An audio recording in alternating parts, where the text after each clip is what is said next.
Hello പ്രിയ കുട്ടികളെ, നമസ്കാരം. നമ്മൾ +2 കമ്പ്യൂട്ടർ ആപ്ലിക്കേഷൻ ഹ്യൂമാനിറ്റീസിൻ്റെ സെക്കൻഡ് ഇയറിൻ്റെ ഫസ്റ്റ് ചാപ്റ്റർ പഠിക്കാൻ തുടങ്ങുകയാണ്. ചാപ്റ്റർ 1 ഇൻട്രൊഡക്ഷൻ ടു പബ്ലിഷിംഗ്, അതിൻ്റെ ഫസ്റ്റ് പാർട്ടാണ് നമ്മൾ തുടങ്ങുക. അപ്പം ചാപ്റ്റർ 1 നമുക്ക് സ്റ്റാർട്ട് ചെയ്യാം. ഓക്കെ. അപ്പം ഇൻട്രൊഡക്ഷൻ ടു പബ്ലിഷിംഗ് നമ്മൾ ഒത്തിരി കേട്ടിട്ടുള്ളൊരു വേർഡാണ് പബ്ലിഷ് ചെയ്യുക, അല്ലെങ്കിൽ പബ്ലിഷിംഗ് എന്നൊക്കെ പറഞ്ഞ് നമ്മൾ ഒത്തിരി കേട്ടിട്ടുള്ളൊരു വേർഡാണ്. ടെക്സ്റ്റ് ബുക്ക് പബ്ലിഷ് ചെയ്തു, ന്യൂസ് പേപ്പർ പബ്ലിഷ് ചെയ്തു, അങ്ങനെ പല കാര്യങ്ങളും പബ്ലിഷ് ചെയ്തു എന്നും പറഞ്ഞിട്ട് നമ്മൾ ഒത്തിരി കേട്ടിട്ടുള്ളതാണ്. അപ്പോൾ ആദ്യം എന്താണ് പബ്ലിഷിംഗ് എന്ന് പറഞ്ഞാൽ എന്താണെന്നാണ് നമ്മൾ ആദ്യം പറയാനായിട്ട് പോകാം. Publishing is the process of creation, compilation of graphics and text images thereby making information available to public. അപ്പോൾ പബ്ലിഷിംഗ് എന്ന് പറഞ്ഞിട്ടുണ്ടെങ്കിൽ ഒരു ടെക്സ്റ്റോ ഇമേജോ അല്ലെങ്കിൽ ഗ്രാഫിക്സോ ഒക്കെ നമ്മൾ ക്രിയേറ്റ് ചെയ്ത് കമ്പൈൽ ചെയ്ത് അത് നമ്മൾക്ക് പബ്ലിക്കിന് അവൈലബിൾ ആക്കാൻ വേണ്ടിയിട്ട് യൂസ് ചെയ്യുന്ന ഒരു ഇൻഫർമേഷൻ പബ്ലിക്കിലോട്ട് കൊടുക്കാൻ വേണ്ടിയിട്ട് യൂസ് ചെയ്യുന്ന ഒരു പ്രോസസ്സിനെയാണ് എന്ത് പറയുക, പബ്ലിഷിംഗ് എന്ന് പറയുക. Then books, news papers, notice are different forms of publications. അപ്പം ബുക്ക് പബ്ലിഷ് ചെയ്തു, അല്ലെങ്കിൽ ന്യൂസ് പേപ്പർ പബ്ലിഷ് ചെയ്തു, അല്ലെങ്കിൽ എന്തെങ്കിലും ഒരു നോട്ടീസ് പബ്ലിഷ് ചെയ്തു, അതായത് അത് പബ്ലിക്കിലോട്ട് അവൈലബിൾ ആക്കുവാണ്, പൊതുജനങ്ങളിലോട്ട് അല്ലെങ്കിൽ പൊതുവായിട്ടുള്ള ആൾക്കാരിലോട്ട് അവൈലബിൾ ആക്കുന്നതിനെയാണ് എന്ത് പറയുക, പബ്ലിഷ് ചെയ്യുക എന്ന് പറയുക. Okay. Then publishing can be divided into രണ്ട് രീതിയിലാണ് നമുക്ക് പബ്ലിഷ് ചെയ്യാൻ പറ്റുന്നത്. ഏതൊക്കെയാണെന്ന് നോക്കിയേ. Publishing through print media and publishing through electronic media. രണ്ട് രീതിയിൽ നമുക്കൊരു ബുക്കാണെങ്കിലും ന്യൂസ് പേപ്പർ ആണെങ്കിലും നോട്ടീസ് ആണെങ്കിലും എന്താണെങ്കിലും എന്ത് കണ്ടന്റ് ആണെങ്കിലും നമുക്കത് രണ്ട് രീതിയിൽ പബ്ലിഷ് ചെയ്യാം. First one publishing through print media, then second one publishing through electronic media. അപ്പോൾ പബ്ലിഷിംഗ് ത്രൂ പ്രിന്റ് മീഡിയ എന്ന് പറഞ്ഞിട്ടുണ്ടെങ്കിൽ എന്താണെന്ന് ജസ്റ്റ് എന്ന് പറഞ്ഞിട്ടുണ്ടെങ്കിൽ നമ്മൾക്കിപ്പോൾ കിട്ടുന്ന പ്രിന്റ് ചെയ്ത് കിട്ടുന്ന ന്യൂസ് പേപ്പർ, നമ്മൾക്ക് വീട്ടിൽ നമുക്ക് രാവിലെ പേപ്പറായിട്ട് ന്യൂസ് പേപ്പർ കിട്ടും, അതേപോലെ ബുക്കുകളുണ്ട്, നമ്മുടെ ടെക്സ്റ്റ് ബുക്കുകളുണ്ട്, നോട്ടീസുകളുണ്ട്. ഇതെല്ലാം പ്രിന്റ് ചെയ്ത് പേപ്പറിലാക്കി നമ്മുടെ കയ്യിൽ കിട്ടുന്നതിനെയാണ് എന്ത് പറയുക, അങ്ങനെ നമുക്ക് പബ്ലിഷ് ചെയ്യാൻ പറ്റുന്നതിനെയാണ് പബ്ലിഷിംഗ് ത്രൂ പ്രിന്റ് മീഡിയ എന്ന് പറയുക. Then publishing through electronic media, ഈ പറഞ്ഞ സാധനങ്ങളെല്ലാം ന്യൂസ് പേപ്പർ ആണെങ്കിലും ബുക്സ് ആണെങ്കിലും നോട്ടീസ് ആണെങ്കിലും എല്ലാം നമുക്ക് ഇലക്ട്രോണിക് മീഡിയ വെച്ചിട്ട് നമുക്ക് വ്യൂ ചെയ്യാനായിട്ട് സാധിക്കും. അതായത് ഒന്നിലെ കമ്പ്യൂട്ടർ വഴി, അല്ലെങ്കിൽ മെയിൽ വഴി, ഫോൺ വഴി, അങ്ങനെ നമുക്ക് ഇലക്ട്രോണിക് ഡിവൈസസ് യൂസ് ചെയ്തിട്ട് ഈ പറയുന്ന ബുക്സും ന്യൂസ് പേപ്പേഴ്സും ഒക്കെ നമുക്ക് റീഡ് ചെയ്യാനായിട്ട് സാധിക്കും, അല്ലെങ്കിൽ അങ്ങനെ പബ്ലിഷ് ചെയ്യാനായിട്ട് സാധിക്കും. അപ്പോൾ അതിനെയാണ് നമ്മൾ എന്ത് പറയുക, പബ്ലിഷിംഗ് ത്രൂ ഇലക്ട്രോണിക് മീഡിയ. ഇപ്പോൾ നമുക്കൊരു നോട്ടീസ് ഉണ്ട്, ആ നോട്ടീസ് നമുക്ക് വാട്സപ്പ് വഴിയാണ് കിട്ടുന്നതെന്നുണ്ടെങ്കിൽ അത് പബ്ലിഷ് ചെയ്തേക്കുന്ന ഇലക്ട്രോണിക് മീഡിയ വഴിയാണ്. ഇൻ്റർനെറ്റ്, CD, DVD ഇതെല്ലാം യൂസ് ചെയ്തിട്ട് പബ്ലിഷ് ചെയ്യുന്നതിനെയാണ് പബ്ലിഷിംഗ് ത്രൂ ഇലക്ട്രോണിക് മീഡിയ എന്ന് പറയുക. അപ്പോൾ രണ്ട് രീതിയിൽ നമുക്ക് പബ്ലിഷ് ചെയ്യാം, publishing through print media and publishing through electronic media. Okay. Then അതിൻ്റെ ഓരോന്നും ഡീറ്റെയിൽഡ് ആയിട്ട് നമുക്ക് പഠിക്കണം. അടുത്ത നമ്മൾ പറയുന്നത് ഒരു sentence, today electronic publishing has gain popularity and acceptance. അതായത് ഇപ്പോഴത്തെ കാലത്ത് എല്ലാ സാധനവും, ബുക്കാണെങ്കിലും ന്യൂസ് പേപ്പർ ആണെങ്കിലും നമ്മുടെ ടെക്സ്റ്റ് ബുക്കുകളാണെങ്കിലും കഥ, കവിത, നോവൽ, അങ്ങനെ എന്താണെങ്കിലും ഇലക്ട്രോണിക് മീഡിയ വഴി പബ്ലിഷ് ചെയ്യുന്നത് ഇപ്പോൾ ഒത്തിരി പോപ്പുലറായിട്ടുണ്ട്. നമുക്ക് കഥകൾ, കവിതകൾ ഇതെല്ലാം നമുക്ക് എന്ത് ചെയ്യാം, ഓൺലൈനായിട്ട് റീഡ് ചെയ്യാനായിട്ട് സാധിക്കും. അപ്പോൾ ഇലക്ട്രോണിക് മീഡിയ യൂസ് ചെയ്തിട്ട് പബ്ലിഷ് ചെയ്യുക എന്ന് പറയുന്നത് ഇപ്പോൾ ഒത്തിരി പോപ്പുലറുമാണ്, ആക്സെപ്റ്റൻസുമാണ്. ഇത് നമ്മൾ കൂടുതൽ നമുക്ക് യൂസ് ചെയ്യാനായിട്ട്, ആക്സെപ്റ്റ് ചെയ്യാനായിട്ട് സാധിക്കും. ദെൻ അതിൻ്റെ ആദ്യത്തെ കാര്യം നമ്മൾ പഠിക്കുകയാണ് പബ്ലിഷിംഗ് ത്രൂ പ്രിന്റ് മീഡിയ. ഇപ്പോൾ രണ്ട് ടൈപ്പാണ്, publishing through print media and publishing through electronic media. അതിൽ first one publishing through print media. അപ്പം ഒരു പ്രിന്റ് മീഡിയ യൂസ് ചെയ്തിട്ട് നമുക്ക് പബ്ലിഷ് ചെയ്യണമെങ്കിൽ അതിനകത്ത് എന്തൊക്കെ കാര്യങ്ങൾ ചെയ്യണം, എങ്ങനെയൊക്കെയാണ് ചെയ്യുന്നത് എന്നുള്ള കുറേ കാര്യങ്ങളാണ് നമ്മൾ ഇതിനകത്ത് പഠിക്കാനായിട്ട് പോവുക. In 1455 Johannes Gutenberg developed A printing machine. അപ്പോൾ 1455 ജോഹന്നാസ് ഗുട്ടൻബർഗ് എന്ന് പറയുന്ന ഒരു ശാസ്ത്രജ്ഞനാണ് ആദ്യത്തെ പ്രിന്റിംഗ് മെഷീൻ കണ്ടുപിടിച്ചത്. ഓക്കെ, അപ്പോൾ നിങ്ങളത് പഠിച്ചിരിക്കണം. Then publishing through print media can be in the form of posters, books, magazines, newspapers etcetera. Publishing through print media എന്ന് പറയുമ്പം അതിനകത്ത് പോസ്റ്ററുകൾ ഉണ്ടാവാം, ബുക്സുകൾ ഉണ്ടാവാം, മാഗസീൻസ് ഉണ്ടാവാം, ന്യൂസ് പേപ്പറുകൾ ഉണ്ടാവാം. ഇങ്ങനെ പല കാര്യങ്ങളും പബ്ലിഷിംഗ് ത്രൂ പ്രിന്റ് മീഡിയയിൽ നമ്മൾ ഡെയിലി കാണുന്നതാണ്. It starts with the editing of content. അപ്പോൾ പബ്ലിഷിംഗ് ത്രൂ പ്രിന്റ് മീഡിയ എന്ന് പറഞ്ഞാൽ നമ്മൾ പ്രിന്റ് മീഡിയ ആണെങ്കിലും ഇലക്ട്രോണിക് മീഡിയ ആണെങ്കിലും എന്താണെങ്കിലും ആദ്യം അവിടെ അതിൻ്റെ കണ്ടന്റ് നമ്മൾ എഡിറ്റ് ചെയ്യണം. എന്താണോ നമ്മൾ പബ്ലിഷ് ചെയ്യാനായിട്ട് പോകുന്ന ആ ഒരു കണ്ടന്റ്, ആ ഒരു മാറ്റർ നമ്മൾ ആദ്യം എഡിറ്റ് ചെയ്യുക. Once the content is ready, it is assumed to be in its production stage. അതിൻ്റെ കണ്ടന്റ് നമുക്ക് റെഡിയാണ്. അതായത് നമ്മളൊരു ബുക്ക് പബ്ലിഷ് ചെയ്യാൻ പോയിട്ടുണ്ടെങ്കിൽ അതിൻ്റെ ആദ്യം നമ്മൾ ചെയ്യേണ്ട ആ ബുക്കിൻ്റെ കണ്ടന്റ് നമ്മൾ എഴുതുക എന്നുള്ളതാണ്. അപ്പോൾ ആ കണ്ടന്റ് റെഡി ആണെന്നുണ്ടെങ്കിൽ നമ്മൾ ദെൻ പ്രൊഡക്ഷൻ സ്റ്റേജിലോട്ട് പോവുകയാണ്.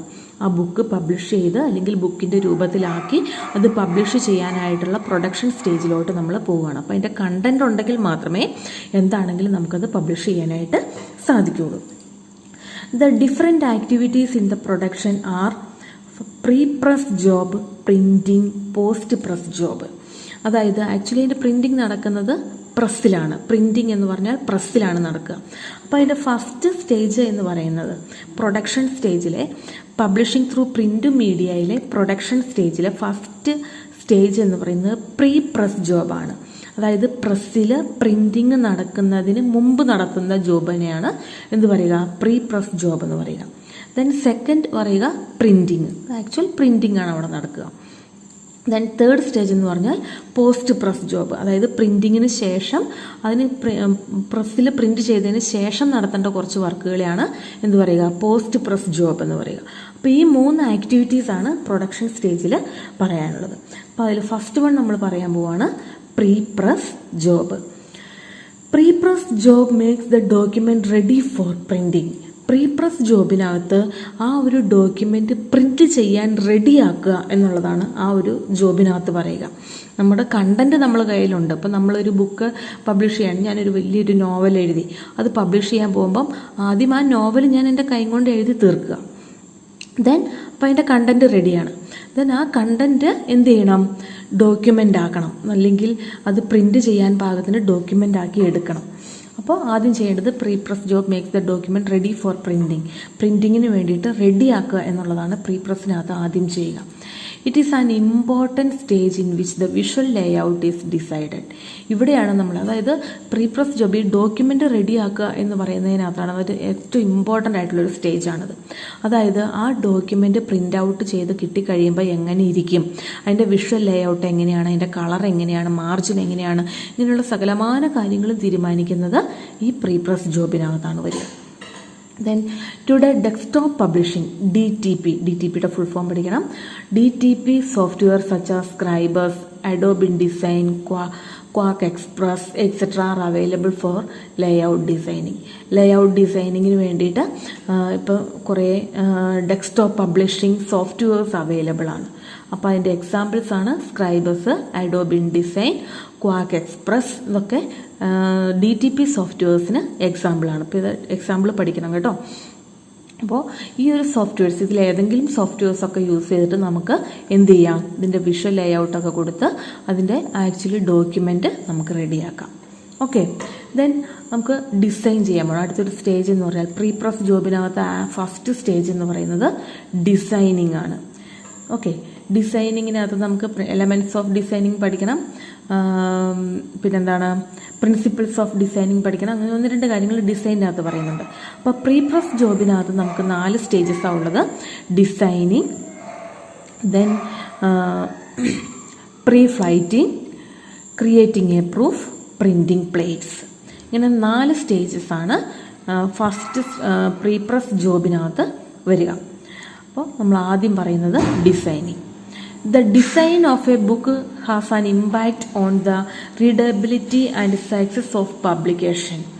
The design of a book has an impact on the readability and success of publication. ഒരു ബുക്കിൻ്റെ റീഡബിലിറ്റി, അല്ലെങ്കിൽ അത് വായിക്കാൻ സാധ്യമാകുന്ന ഒരു നമുക്കൊരു ഇമ്പ്രഷൻ തോന്നണം. ഏതൊരു ബുക്കാണെങ്കിലും എന്തൊരു ഡോക്യുമെൻ്റ് ആണെങ്കിലും, ഇപ്പോൾ ഒരു നോട്ടീസ് ആണെങ്കിൽ പോലും നമ്മൾക്കത് കാണുമ്പോഴുള്ള ഒരു ഇമ്പ്രഷൻ വെച്ചിട്ടാണ് നമ്മളത് അത് നോട്ട് ചെയ്യുകയോ അല്ലെങ്കിൽ റീഡ് ചെയ്യുകയോ ഒക്കെ ചെയ്യാം. അതേപോലെ അതിൻ്റെ ആ ഒരു റീഡബിലിറ്റിയും അതിൻ്റെ സക്സസ് എന്നൊക്കെ പറയുന്നത്, ഒരു പബ്ലിക്കേഷൻ്റെ സക്സസ് അല്ലെങ്കിൽ റീഡബിലിറ്റി എന്നൊക്കെ പറയുന്നത് അതിൻ്റെ ഡിസൈൻ പോലെ ഇരിക്കും. ഡിസൈൻ നല്ലതാണെങ്കിൽ മാത്രമേ നമ്മളത് മൈൻഡ് ചെയ്യുള്ളൂ. അപ്പോൾ നമുക്കറിയാം, നമ്മളൊരു ഷോപ്പിൽ പോയി കുറേ ബുക്സ് അവിടെ കിടക്കുന്നു, ഏറ്റവും നല്ല അതിൻ്റെ ഒരു കവർ പേജൊക്കെ നോക്കിയിട്ടായിരിക്കും നമ്മൾ കൂടുതലും അത് എടുക്കുക. നല്ലൊരു ഡിസൈനോടുകൂടി നല്ല ഒരു അട്രാക്ഷനോട് കൂടിയുള്ള ബുക്കുകളൊക്കെ ആയിരിക്കും നമ്മൾ ആദ്യമേ എടുക്കുക. അപ്പോൾ ഒരു ബുക്ക് അല്ലെങ്കിൽ എന്താണെങ്കിലും, പോസ്റ്റർ ആണെങ്കിലും നോട്ടീസ് ആണെങ്കിലും അത് ഡിസൈൻ ചെയ്യുമ്പോൾ നല്ലതായിട്ട് ചെയ്തിരിക്കണം. More attention is given in designing layout. Layout design ചെയ്യുന്നതിനകത്ത് കൂടുതൽ നമ്മൾ അറ്റൻഷൻ കൊടുക്കണം. ഏറ്റവും കെയർഫുള്ളായിട്ട് ചെയ്യേണ്ടതാണ് ലേഔട്ട് ഡിസൈനിങ് എന്ന് പറയുക. Page layout deals with arranging visual elements in page. Page layout എന്ന് പറയുമ്പോൾ അതിനകത്ത് നമ്മൾ കുറേ വിഷ്വൽ എലമെൻറ്റ്സ് ഉണ്ട്. ഇപ്പോൾ നമുക്കറിയാം, നമ്മളൊരു പേജ് അല്ലെങ്കിൽ ഒരു പേജ് നമ്മൾ ബുക്കോ അല്ലെങ്കിൽ ഒരു പോസ്റ്ററോ നമ്മൾ ക്രിയേറ്റ് ചെയ്യുമ്പോൾ അതിനകത്ത് കുറേ എലമെൻറ്റുകളുണ്ടാവും. ക്യാരക്ടേഴ്സായിട്ട് കൊടുക്കാം, നമുക്ക് പിക്ചേഴ്സായിട്ട് കൊടുക്കാം, എന്തെങ്കിലും കളേഴ്സ് കൊടുക്കണമെങ്കിൽ കൊടുക്കാം, ലൈൻസ് കൊടുക്കണമെങ്കിൽ കൊടുക്കാം, എന്തെങ്കിലും ഷേപ്പുകൾ കൂടി കൊടുക്കണമെങ്കിൽ കൊടുക്കാം. അങ്ങനെ ഡിഫറെൻറ്റ് എലമെൻറ്റ്സ് യൂസ് ചെയ്തിട്ടാണ് നമ്മളൊരു പേജ് ഡിസൈൻ ചെയ്യുക. Okay, some elements and principles are. കുറച്ച് നമ്മൾ എലമെൻറ്റ്സും പ്രിൻസിപ്പിൾസും ഒക്കെ നമ്മൾ പഠിക്കാനായിട്ട് പോവുകയാണ്. ഫസ്റ്റ് നമ്മൾ പഠിക്കുന്നത് എലമെൻറ്റ്സ് ഓഫ് ഡിസൈൻ. ആദ്യം നമ്മൾ പഠിക്കാനായിട്ട് പോകുന്നത് എലമെൻറ്റ്സ് ഓഫ് ഡിസൈൻ. ഒരു ഡിസൈനിന് നമ്മൾ അല്ലെങ്കിൽ ഒരു പേജ് ഡിസൈൻ ചെയ്യുമ്പോൾ നമ്മൾ അതിനകത്ത് കൊടുക്കുന്ന കുറച്ച് എലമെൻറ്റുകളെ, കുറച്ച് ടൈപ്പ് കണ്ടൻറ്റുകളെയാണ് നമ്മൾ, കണ്ടൻറ്റുകൾ ഏതൊക്കെയാണെന്നാണ് നമ്മൾ ആദ്യം പഠിക്കാനായിട്ട് പോവുക. അതിൽ ഫസ്റ്റ് വൺ ലൈൻ. നമുക്കറിയാം ലൈൻ എന്താണെന്ന്. ജസ്റ്റ് നമ്മളൊരു വരയിടുന്നതിനാണ് നമ്മൾ ലൈൻ എന്ന് പറയുക. Lines are used for dividing space and drawings നടത്താൻ വേണ്ടിയിട്ടും അല്ലെങ്കിൽ കുറച്ച് സ്പേസ് ഉണ്ട് അതിന് നമ്മൾ ഡിവൈഡ് ചെയ്യാൻ വേണ്ടിയിട്ടും ഒക്കെ നമ്മൾ എന്ത് ചെയ്യും, ലൈൻസ് വരയ്ക്കും അല്ലേ. They are used to create edges, outline objects etcetera. അപ്പോൾ നമ്മൾ സാധാരണ ലൈൻസ് യൂസ് ചെയ്യുക ഏതെങ്കിലും എഡ്ജസ് വരയ്ക്കാൻ വേണ്ടി, ഇപ്പോൾ മാർജിൻ വരയ്ക്കാൻ വേണ്ടിയിട്ട് നമ്മൾ ലൈൻ യൂസ് ചെയ്യുന്നുണ്ട്, അല്ലെങ്കിൽ ഏതെങ്കിലും ഓബ്ജക്റ്റിൻ്റെ ഔട്ട്ലൈൻ വരയ്ക്കാൻ വേണ്ടിയിട്ട് ലൈൻസ് യൂസ് ചെയ്യുന്നുണ്ട്. ഇങ്ങനെ നമുക്കറിയാം നമ്മൾ യൂസ് ചെയ്യുന്നതാണ് ലൈൻസ്. അപ്പോൾ ലൈൻസ് ഇതിനൊക്കെ വേണ്ടിയിട്ട്. Lines are created by moving pen. ഒരു ലൈൻ എങ്ങനെ ക്രിയേറ്റ് ചെയ്യുന്നത്? പെൻ യൂസ് ചെയ്ത്, പെൻ മൂവ് ചെയ്തിട്ടാണ് നമ്മൾ ഒരു ലൈൻ ക്രിയേറ്റ് ചെയ്യുക. ഓക്കെ, അപ്പോൾ ഫസ്റ്റ് എലമെൻറ്റ് എന്ന് പറയുന്നത് ഒരു ലൈൻ ആണ്. ദെൻ സെക്കൻഡ് വൺ പറയുന്നത് ഷേപ്പാണ്.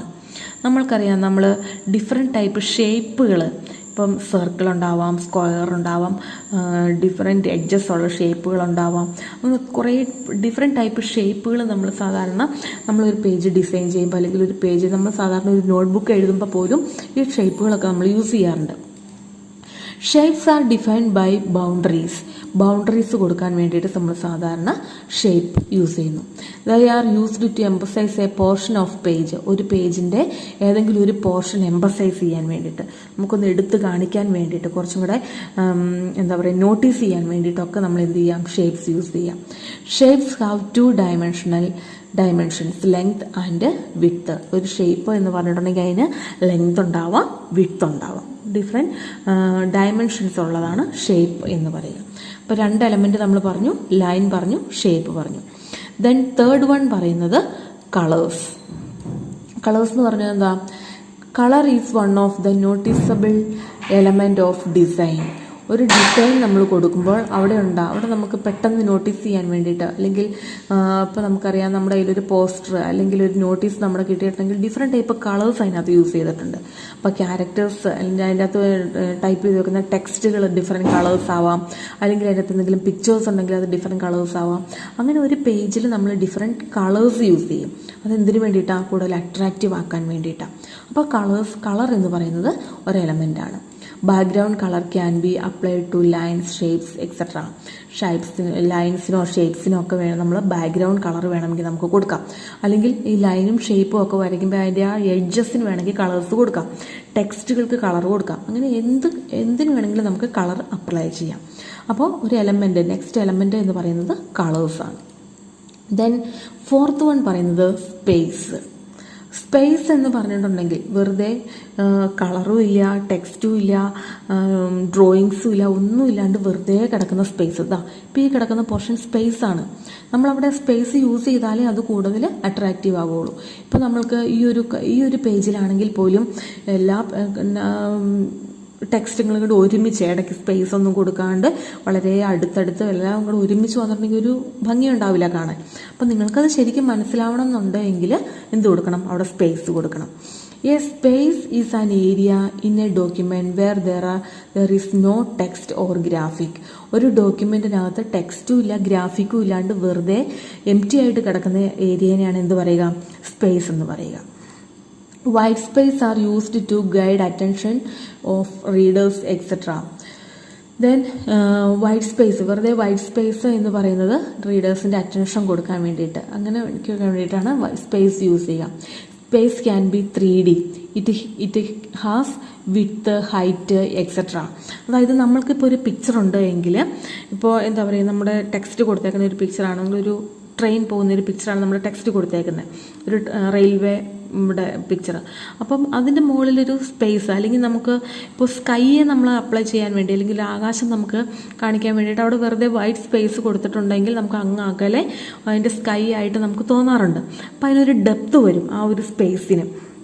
അപ്പോൾ സ്പേസിന് നമുക്ക് 3D ആയിട്ട് നമുക്ക് കൊടുക്കാം. അതിൻ്റെ ഡെപ്തും ഹൈറ്റും ഒക്കെ നമുക്ക് അങ്ങനെ മനസ്സിലാവുന്ന രീതിയിൽ നമുക്ക് വെറുതെ സ്പേസ് കൊടുക്കാം. അപ്പോൾ അങ്ങനെ കൊടുത്താലും അങ്ങനെയും കൊടുക്കാം നമുക്ക് space. Different techniques are used to create depth or space in document. അപ്പോൾ ഒരു ഡോക്യുമെൻറ്റിനകത്ത് ഒരു സ്പേസിന് ഡെപ്തും സ്പേസും ഒക്കെ കൊടുക്കാൻ വേണ്ടിയിട്ട് നമ്മൾ ഡിഫറെൻറ്റ് ടെക്നിക്കുകൾ യൂസ് ചെയ്യുന്നുണ്ട്. അതിൻ്റെ സൈഡിൽ ഡിഫറെൻറ്റ് ടൈപ്പ് ലൈൻസ് ഒക്കെ, ഇപ്പോൾ ഈ ഡ്രോയിങ് ഒക്കെ നടത്തുന്ന ആൾക്കാർക്കറിയാം, വെറുതെ 2 ലൈൻ ചിലപ്പോൾ വരച്ചിട്ടുണ്ടെങ്കിൽ അത് നമുക്ക് വേറെ എന്തോ ഒരു രീതിയിലൊക്കെ, അല്ലെങ്കിൽ ഒരു ഡെപ്ത് ഉണ്ടാവുന്ന രീതിയിലൊക്കെ നമുക്ക് മനസ്സിലാക്കാനായിട്ട് സാധിക്കും. അപ്പോൾ അങ്ങനെ പല ടെക്നിക്കുകൾ യൂസ് ചെയ്തിട്ട് ഈ സ്പേസിന് ഡെപ്ത് കൊടുക്കാൻ വേണ്ടിയിട്ടും നമുക്ക് പറ്റും. ഓക്കെ, അപ്പോൾ ഒരു ഡോക്യുമെൻറ്റിലുള്ള ടെക്സ്റ്റോ ഗ്രാഫിക്സോ ഒന്നുമില്ലാത്ത എംപ്റ്റി ആയിട്ടുള്ള സ്പേസിനെ, അല്ലെങ്കിൽ ആ ഏരിയനെയാണ് എന്ത് പറയുക? സ്പേസ് എന്ന് പറയുക. Then 5th one, typography. അപ്പോൾ ഏതൊക്കെയായിരുന്നു elements? First line, second shape, third colours, fourth space, then 5th one, typography. Typography is the art and technique of arranging type letters to make written language readable and beautiful. Typography എന്ന് പറഞ്ഞിട്ടുണ്ടെങ്കിൽ നമ്മുടെ letters, നമ്മൾ type ചെയ്ത് കൊടുക്കുന്ന letters നല്ല എന്താ പറയുക, arrange ചെയ്ത് നല്ല art and technique of arranging type അല്ലെങ്കിൽ ലെറ്റേഴ്സ് അറേഞ്ച് ചെയ്യുന്നതിനുള്ള ആർട്ടും ടെക്നിക്കിനെയാണ് എന്ത് പറയുക? ടൈപ്പോഗ്രഫി എന്ന് പറയുക. നല്ല ആർട്ടോടുകൂടി അല്ലെങ്കിൽ നല്ല ഭംഗിയായിട്ട് ലെറ്റേഴ്സൊക്കെ കൊടുത്ത്, ഡിഫറെൻറ്റ് ടൈപ്പിലുള്ള ലെറ്റേഴ്സൊക്കെ ഉണ്ട്. അപ്പോൾ അങ്ങനെയുള്ള ലെറ്റേഴ്സൊക്കെ കൊടുത്ത് നല്ല ഭംഗിയായിട്ട് ലെറ്റേഴ്സ് അറേഞ്ച് ചെയ്യുന്നതിനെയാണ് എന്ത് പറയുക? ടൈപ്പോഗ്രഫി എന്ന് പറയുക. നമുക്ക് നന്നായിട്ട് ലാംഗ്വേജ്, നമ്മൾ ഏത് ലാംഗ്വേജ് ആണെങ്കിലും അത് ലാംഗ്വേജ് റീഡബിളും ബ്യൂട്ടിഫുള്ളും ആക്കാൻ വേണ്ടിയിട്ട് ആ ലെറ്റേഴ്സ് നമുക്ക് നന്നായിട്ട് അറേഞ്ച് ചെയ്യാനായിട്ട് സാധിക്കും. അതിനാണ് ടൈപ്പോഗ്രഫി എന്ന് പറയുക. It include selecting type spaces, font, spacing etcetera. അപ്പോൾ നമുക്ക് ഇത് കൊടുക്കുമ്പോൾ, ഒരു ലെറ്റർ കൊടുക്കുമ്പോൾ ഡിഫറെൻറ്റ് ടൈപ്പിലുള്ള ഫേസ് അല്ലെങ്കിൽ ഡിഫറെൻറ്റ് ടൈപ്പ് ഫോണ്ടുകളുണ്ടാവും, അതിനിടയ്ക്ക് സ്പേസുകളുണ്ടാവും, അത് വേണമെങ്കിൽ കളർ ചെയ്യാം. അങ്ങനെ ആ ഒരു നമ്മൾ കൊടുക്കുന്ന ക്യാരക്ടേഴ്സ് ഡിഫറെൻറ്റ് ആർട്ടിൽ നമുക്ക് ചെയ്യാനായിട്ട് സാധിക്കും. Then generally fonts are classified into 2 styles, serif and sans serif. ജനറലായിട്ട് നമുക്ക് 2 ടൈപ്പ് ക്യാരക്ടേഴ്സ് അല്ലെങ്കിൽ ഫോൺസ് ആണുള്ളത്. ഏതാണ്? സെരീഫും സാൻസ് സെരീഫും.